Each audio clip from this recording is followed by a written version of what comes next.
Hey guys, today I'm taking you to check out a brand new Chinese luxury off-road CUV, the all-new Tank 500.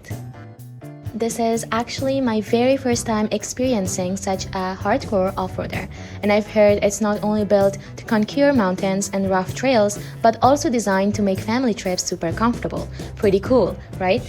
Let's start with the exterior. Honestly, the very first thing that grabbed my attention was this color. It's called Dunhuang Green and inspired by the timeless mineral pigments from the Mugao caves, which have kept their glow for over 1,000 years. Tank actually worked together with BASF to create this shade, and the team tested over 100,000 different formulas before finalizing it.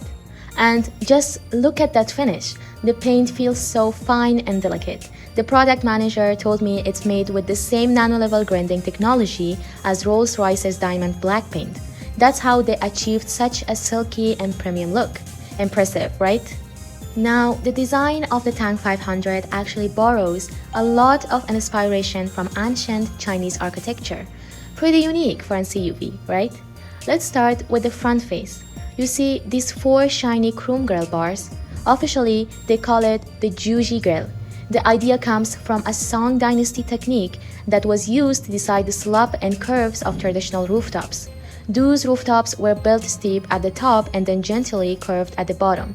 Not only smart for things like light and rain drainage, but also beautiful to look at. And if you notice, the Tank 500 grille follows the exact same idea. It starts steep up here at the top and then gradually smooths out toward the bottom. Pretty cool how they turned old architectural wisdom into modern car design, don't you think?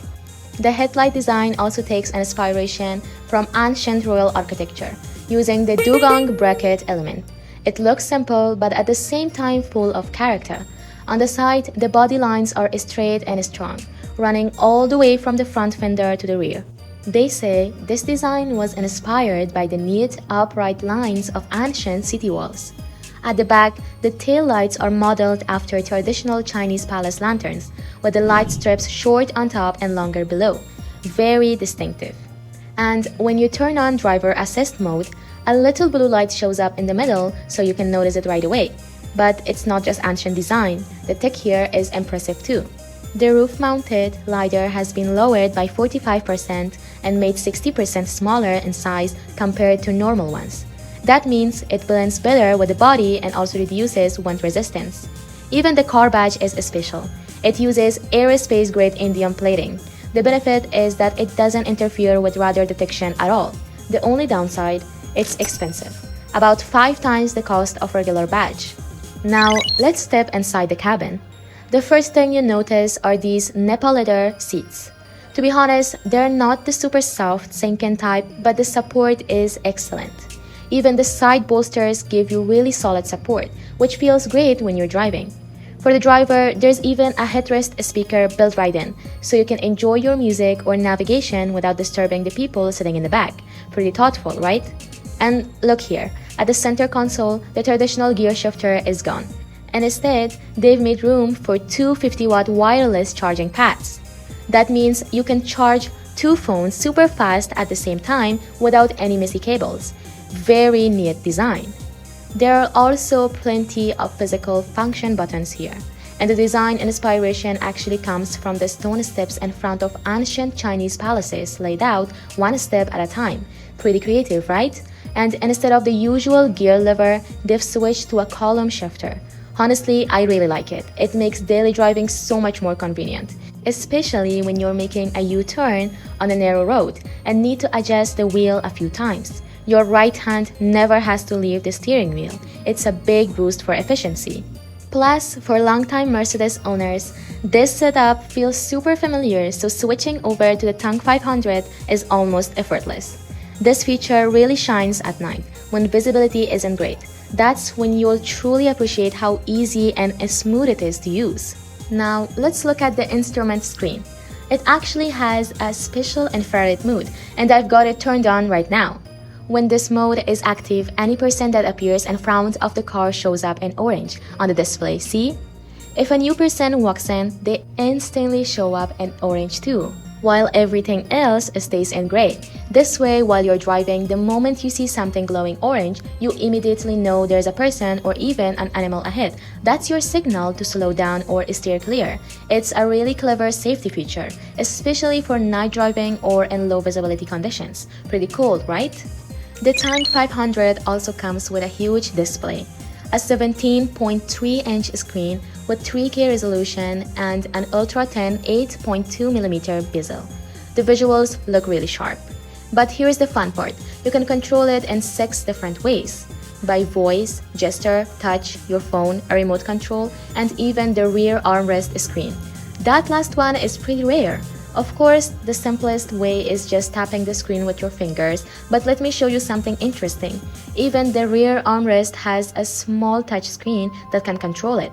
Watch this. If I tap TV here, the system response rear entertainment screen is adjusting. Please be careful. Then you can make your selections right from the back seat. You can even use voice commands. Tank, tank. Yes. Turn off the rear entertainment screen, and it responds right away. Plus, it has anti-pinch protection. Look, if I block the screen while it's moving, it immediately stops. Really thoughtful.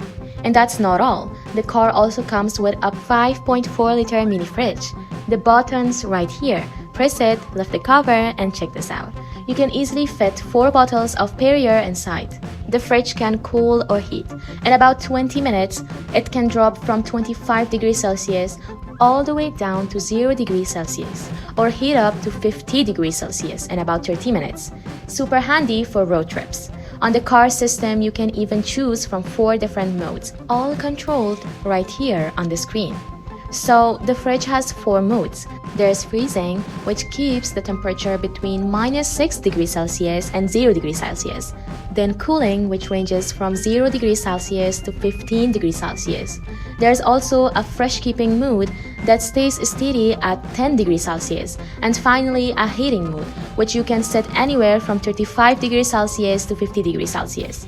And the cool thing is, in freezing mode, you can even fine-tune the temperature without limits. Really precise. Plus, there's a special feature that lets you keep the fridge running even after you leave the car for up to 24 hours. I tested it earlier, it really works. Now, moving to the second row, the headrest can fold 45 degrees on both sides. That means when you lean your head, it gives you this nice wrapping support, so you feel much more comfortable. The seat backs also recline between 25 degree and 35 degree, and you can easily adjust them with this little lever here. Super handy for long trips. In the second row, there are also a couple of nice little details. The center armrest feels really premium when you rest your hand on it. It doesn't hang or drop, so it's actually quite comfortable. Right here, there's a foldable cup holder, and beside it, a spot where you can place your phone. Just below, there's also a small storage box, perfect for keeping little items. And check this out, the second row even has a sunshade. It pulls up really smoothly with a nice silky feel. After this whole static experience, I can honestly say the Tank 500 has made a big leap in both comfort and luxury. It's a car that lets you go off-road in style, but at the same time, it's perfectly practical for everyday commuting. So yeah, rugged and refined at the same time. Pretty impressive, right? And that's it for today's static review of the Tank 500. Thanks so much for watching, and I'll see you next time.